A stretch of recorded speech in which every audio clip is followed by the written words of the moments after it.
of the one, the only, the man, the myth, and absolutely the legend, Mr. Pat Onstad, our new general manager. Stand up, stand up. Give him a proper one.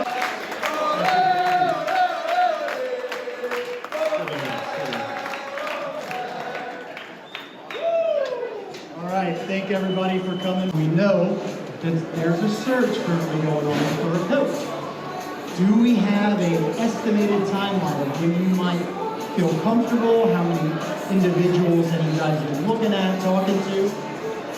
First off, I thought Eddie was going to ask if he could come back and sign with the Dynamo. So I was a no. Real Diaz, no bueno. A timeline. So we're still at the early stages of a search. I think out of respect to Tab and the work that he put in for 2 years, I know he put his heart and soul here. Unfortunately, results didn't go his way. But what I would say is we didn't start the search until we made a final decision on Tab. So now we're kind of collecting names and getting everything forward. We hope to have a final group, I would say, early next week. From there, we'll start making interviews, and realistically, a timeline is probably before Christmas. That's the plan. So that's where we hope to have a new head coach here to lead us into the future. Why I came back, because I think for a lot of you, that actually might save your question, and you can have a quick drink and then leave early if you want. So, as I don't know how many people have kind of paid attention to what I've been saying, but when I spent the 5 years here, and Eddie said don't talk about the past, but I have to talk about this part of the past because it's my family. When we came here in 2006, we moved from San Jose. Myself, Wayne Barrett, Dominic Kinnear flew in. We're at the City Hall, right in the front, and there's about 1,000 fans that came out. We had no idea what to expect. I will say we stayed at the Four Seasons, so that was really nice, especially in those days. We didn't get to stay at those, we were usually at Motel 6s, so that was nice. But when we had no idea what to expect. And then our first game here, we beat Colorado, I believe it was 5-2. Brian Ching, I believe, scored 4 goals. Although Alejandro Moreno would like to remind you, he scored the bicycle kick in that game. But a fantastic in front of, I believe it was about 27,000 people. And an incredible welcoming. And from there too, my family, we settled in Pearland, south of the city, absolutely embraced by the community, the schools we love, the people we love, and I fell in love with the city, as did my family. So when this opportunity came up, as Ted kind of mentioned, I went a little crazy, a little overboard in terms of my presentation and what I wanted to do, but I also have always felt attached to this community and this club. I followed it very closely. For the highs and recently the lows, but I feel like I can make a difference because I care about this club and I care about this community. So when I got the opportunity and Ted said, listen, you're our guy to lead us forward, I couldn't have been more excited, nervous, because I know it's a big responsibility, and I want to take this club forward, and I want to get us back competing for championships. That's my goal, that's why I'm here, but I'm also very excited to have set up meet new friends, and we're reacquainted with a lot of old friends, so thank you, and that's why I took it. Now I'll fire these questions off and I'll do my best. I don't know about you guys, but sometimes you need goosebumps. I'm quite excited, we'll put it back. All right, so let's get into this. Hi, Pat.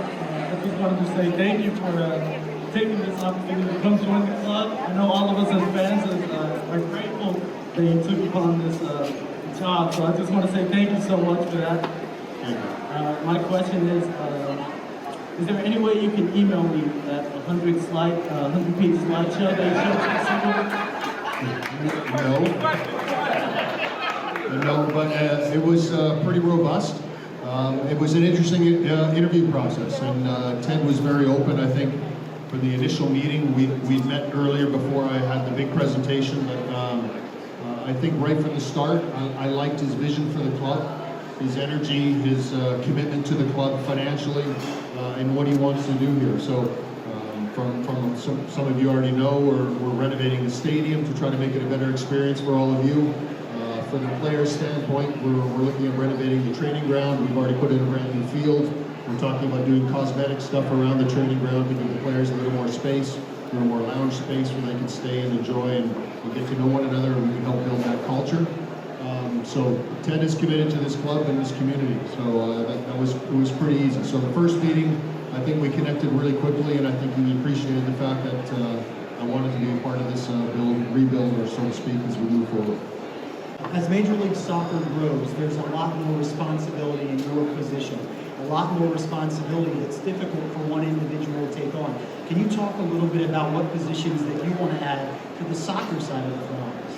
Yeah, so one thing in our league is it's growing quickly. I think all of you know that. We could talk about the old days and stuff, but I think as good as Eddie was and how the team was, is the league is growing by leaps and bounds. And the bottom line is there's been a lot more investment, and the players have improved. There's been academies that have produced players, but the biggest thing is there's more investment in the league, and therefore the product has gotten better. Having said that, what that means is that soccer operation departments have to be better at what they do.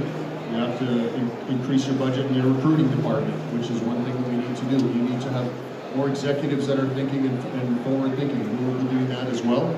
Announcing someone who will be stepping up and helping us kind of lead the soccer operations department. So there's lots of little things that we will build out as we move along, but we've got a lot of work ahead of us, but I'm excited to see where this takes us. Ted, he came here 2 years ago. The year before we started off real good. We start off fairly decently every year. Then we get to the middle of the season and the team seems to tank. And no matter how much support, no matter what we do, the team doesn't seem to click anymore. It just loses its focus. What are your plans to help alleviate that or eliminate that? Yeah, I think, I don't know how many people can hear the question, but the question, and I'll paraphrase, sir, so please stay here if I don't paraphrase correctly, but the question is, why do we start off the season fairly well, and then why do we always seem to tank in the middle of the season? And I think last year's 16-game winless streak was indicative of that. So how do I address that? I go, well, one thing is hopefully I get players that don't have that dip, so we improve the product on the field. Secondly, I think is high-performance staff we've been discussing, and also with hopefully when we be our new head coaches, we'll have discussions about how to stop that. But it's not something that happens overnight. A culture within a club is what's key, and I think for us, the biggest thing is we need to change the culture of the club, and that when you lose, it's unacceptable. And I think the players will understand that. I know the staff understands that, and they're working hard to try to change that. But it'll take some work, and hopefully we can address that. Hey Pat, welcome back to Houston. Thank you. You're welcome. My name's Corey. I grew up in Houston playing soccer, and we always had some really fantastic talent in town, and that was before the academy system came. Now, I represent clubs in training compensation and solidarity disputes, and there's a lot of money to be made for MLS clubs and academies in that area. And I was wondering what your plans are to find and embrace and grow that talent, not only for our own club, but to move them on, to Europe, Mexico, and abroad. Thank you. It's a good question. So the way things have changed a lot from an MLS perspective, as you know, now there's what's called training compensation for players that are in our academy. If they go and sign abroad, that we can demand training compensation, a certain amount of fee depending on the time they spend in our academy. The big thing for us, I think, that's secondary, if you ask me. First and foremost is we need to get to the point where we're producing players for the first team that contribute significant minutes for the first team from the academy. One thing that we've talked about, and Paul Holliker is working very hard to try to mend a lot of bridges, I think, in this community. But we were also essentially recruiting from the south side of Houston. My understanding, which is about 3 million people. Well, we all know we're close to 8 million people in the city. So there's a big miss by our academy, but I think they're working hard to try to do that. I think if we could start recruiting from the entire region, or certainly our entire city, that significantly should help improve our product in the academy. But the biggest thing for us is to make sure that we are developing players for the first team. Secondary to that, if they are moving on and moving abroad, then we will ask for training compensation. Thanks. Always a round of applause. Love these answers. Amen. Hi, I'm Corey. How would you suggest how you work your way up in the ranks of being a general manager? Like, how did you work your way up? How did I work my way up to general manager? Yes, sir. I put on a really good PowerPoint presentation. How did I work my way up? I mean, I think the biggest thing is I played, and most of you know I played for a very long time. I was fortunate enough to kind of grind away for a long time, and in this soccer world is very small. So there's a very small community of people that get these opportunities. I think I've worked hard to maintain a very good reputation. I've met a lot of people. I put in a lot of hard work. But then I've surrounded myself. I've been very fortunate at whatever level, whether I was coaching, whether I was representing the players union before, whether I was a scout. I surround myself with very good people, and I think that's key. No matter what you do in life, you surround yourself with good people that can help you, and you rely on them, and you work as a collective, which I firmly believe in. That's what gives you the opportunities that I've been very fortunate to have in my life. Thank you.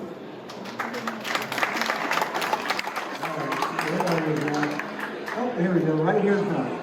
Hey, so my question is just, it feels like recently there's been a disconnect between the club and the community.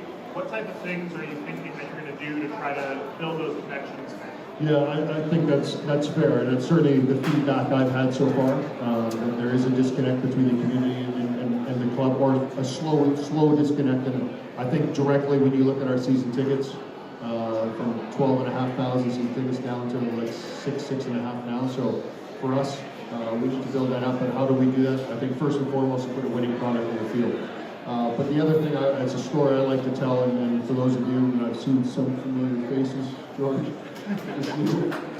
some familiar faces that would know, we used to have this connection at Robertson Stadium, where after we had this autograph alley thing, was basically just behind a fence, and most of the players would come out after and sign for 20 minutes. Sometimes there'd be a lot of people that you would know. You'd sign for a couple hours, but it was a connection. There was a connection, and I think we've lost that a little bit with the new stadium. Part of it's COVID recently, that we've lost that connection with the community, and I think it's important that we get that back. And I'm open to feedback. One thing I know, I don't want to talk too much about my past club, but Columbus has done a really good job with St. Wiseman. The fans and the Nordecki and the fans have a nice connection there. So I think there's things in room for improvement. So there's stuff I think if we meet with the fan base that maybe we can figure out something where we can help connect them back with the players. I think that's important. A quick question from a squad building perspective. Knowing that I think you have a lot of players that are out of contract in December, or they have club options or player options. What do you think going forward is kind of your idea? Is it more of a building a youth sustainable model, or are you trying to steal pieces from MLS veteran sides that you can from abroad, Europe, or South America? I think one of the first things when I took a deep look into the roster is that we're we're getting older.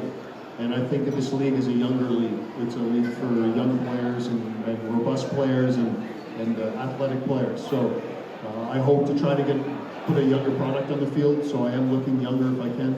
But having said that, we also want good soccer players that make a difference. And I've got on the record as saying, I'm not looking for a particular system, whether it's a 4-4-2, a 4-3-1. You can play that in almost any style of soccer.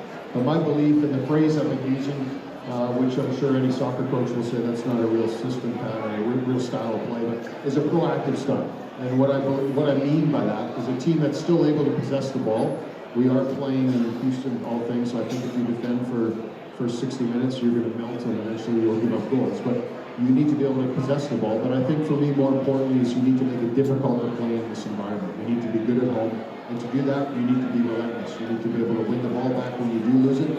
So for me, if you have a team that can possess the ball, get numbers, whether you're trying to overload on the wing or you have numbers up, when you lose the ball, then you should be able to press right away and retain possession. So that's the style I would like to see. I would like to see kind of a relentless style. And if I had to point at teams in our league, I think LA a couple years ago when they were really good possession team, but when they lost the ball, they were animals hunting it, and they get it back right away. It would just come wave after wave. Kansas City, I know we have a huge rivalry with them, but for better or worse, it's been a very difficult team to play. When you play in Kansas City, you hate it. You don't like going. And that's what I'm hoping that we can have, over at PNC Stadium there, as I want that to be a fortress for us, and where teams don't look forward to coming to play. I mean, the heat's bad enough, but if we can get on top of it and keep possession, I think it's going to be good stuff for them. Great questions, guys. This is awesome. Thank you. We got another one. There we go. And screen that's back on. When MLS started, I was a Crew fan, and before we got our Dynamo here, I was always supporting the Crew, much Verizon too. So it was kind of fun watching you there and see the success, especially the championship. Dumb question, but when people move on, sometimes we'll bring others from the previous organization. Do you see either a style coming from Columbus, especially they won the past year, or maybe even some of the support staff or anything of that nature coming out of Columbus? I'm sorry, I'm having a difficult time hearing the question. Coming from where you were before with Columbus, and the success you had there, and moving on to other teams, can you see yourself either bringing in support staff or other crew or things along those lines to emulate their success or their style of play or things like that? So asking essentially for my last club if I bring in support staff and kind of build it, first and foremost, just for the record, I'm not allowed to touch the staff that I had in Columbus. That's very typical when people are under contract and change. So you won't see any staff from Columbus coming here, but what you will see is, as I mentioned before, is we will build out our soccer operations staff. And as I mentioned, I like to surround myself with people that are experts in their area, people that will challenge me, that will push me to try to get better, that will have ideas that I may not think of, and you'll see that as we go along. I think VP of soccer operations, technical director, that sort of role I think will be filled very shortly. And then I think a scouting director is one that we're looking for as well. But these are people that I want to challenge me. I don't want to sit there and I tell them what to do. I want them to tell me ideas that they think we should implement in the club to help make us better. So I don't know if that answers your question. Hi, Pat. It's not really a question. I just want to say that we're looking forward to singing You'll Never Be Pat Onstad at the stadium again. It's been a long time. Thank you. I will second that, yes. Is about the other academies here in Houston. Have you guys looked at possibly bringing them under the Houston Dynamo Academy umbrella? Because there are a ton of quality academies here in Houston that do not fall directly in line with what we do. Yeah, well, to be honest, I haven't touched on the academy a lot. We've had in fact, Paul Holliker and I have our first official meeting next week. We've discussed a few things, but we haven't discussed anything like that. I think bringing another academy under the umbrella is not really what MLS is looking for. I think what they would look for is for you to try to improve your academy team that you already have. But at the end of the day, like this is a conversation that Paul and I would probably have to see what's available. A good question. Manny with EB. Good to have you back, man. Not really a question as much as just to say that I'm grateful, man. It's like auspicious 15 years today. And the sky got lit orange. The first one stopped that PK from Jay. I don't know if you agree with that. But man, we appreciate you. I don't think we've felt this excited and this happy about and just feeling this good about where the club is headed. We're just looking forward to what it is you're going to do. If I can have a question for you, I know you would answer it, and it's going to be answered on the field, so we look forward to that answer on the field, and thank you. Welcome back. Thank you very much. Thank you very much. It's a bit of a responsibility, but I'm excited for it, and I know hopefully I don't let any of you guys down. We're going to try hard in the off season here to improve the team as best we can in a short period of time, about 61, 62 days till preseason starts. But we'll work very hard for those days to make this a better club.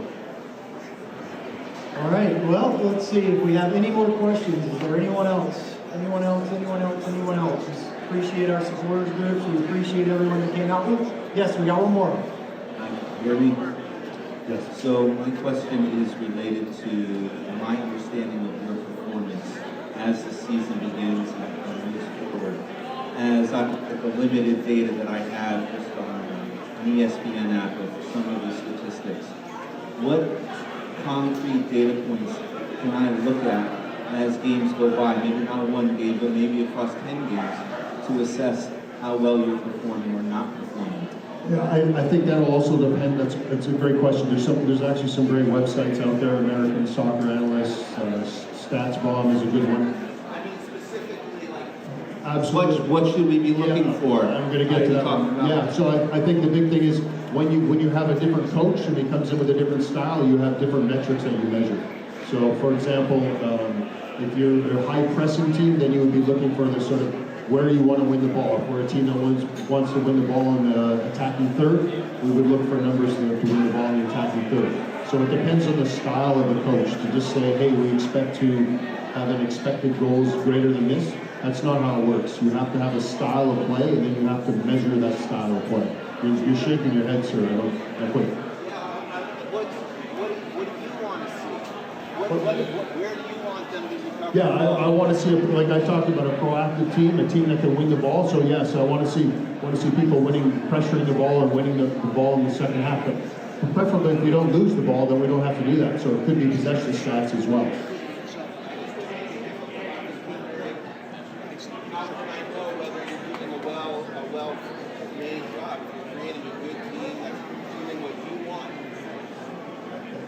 Like I said before, I think the biggest thing is you have to have a style of play before you can start measuring it. But I understand what you're saying. Yes, I want a proactive team, so if we're not a proactive team, we're not winning possessions, that's going to be a massive problem for us. Yeah. That's a good question. Hey, Pat, nice to meet you. I see that one of your most challenges you have ahead of you is recruiting in the next 60 days or so. It seems like one of the most challenging things to do is to create and renovate a better team, which is going to solve a lot of your issues if you're moving forward what they do down there. So will there be any recruiting in regards to any of the games that the academy team will have for the rest of the season? And they play UPSL team tomorrow, so that's right there's an opportunity right now for the recruiting staff, and it could even be an open trial of some sort. I don't know how open trials really work for most MLS teams, but there's a lot of natural talent in the Houston area. I just moved here a month ago, and I can already see the talent that's here. So, will there be a lot more dense recruiting moving forward in the next 60 days? In the next 60 days, will there be guys coming from the academy into the first team, or within the region? Within the academy? Yeah, I think the big thing for us is we know our academy fairly well in terms of what we have. We have some guys that we may bump up to the first team. I don't want to jump ahead of the gun, but there are a couple of prospects that we have in the academy that have done really well. I think the biggest thing you'll see next year is the implementation of our LDL team, our Houston Dynamo 2. That will give a pathway for our academy players. And a good example is Juan Castilla, who has debuted the last 2 games as a 17-year-old player, central midfielder. The unfortunate thing for him this year is there was not a second team for him to play. So he played 2 games all year, and he probably lost a year of development. So that's something we have to improve. We will, I think, with the second team, and that'll help us a lot. So there's a pathway for him. He can train with the first team, and if he's not going to play on the weekend with the first team, he gets to play with the second team and get some more minutes. So hopefully that will help the pathway for a lot of these kids. All right, we got time for one more. Letter here. Hi, Pat. Good evening. Welcome back to Houston. As we end the night, just want to see if maybe you can tease us a little bit. I know just focusing on trying to get more homegrown players.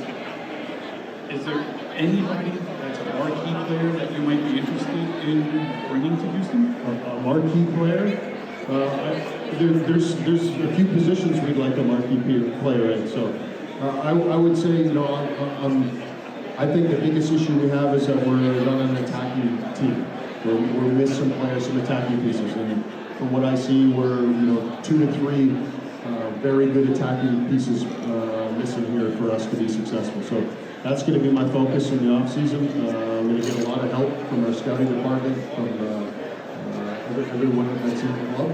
But we're definitely looking to try to add anywhere from 2 to 3 attacking pieces before the season starts. Before the preseason starts, and then we'll see. We may add 1 or 2 more depending on during the spring training, kind of our preseason March. But we need attacking pieces. All right, everybody, one more round of applause for Pat Onstad. It's been working all agree that we've got a good one. Honest, open, very well spoken. So we look forward to seeing what you have in store for us. Congratulations.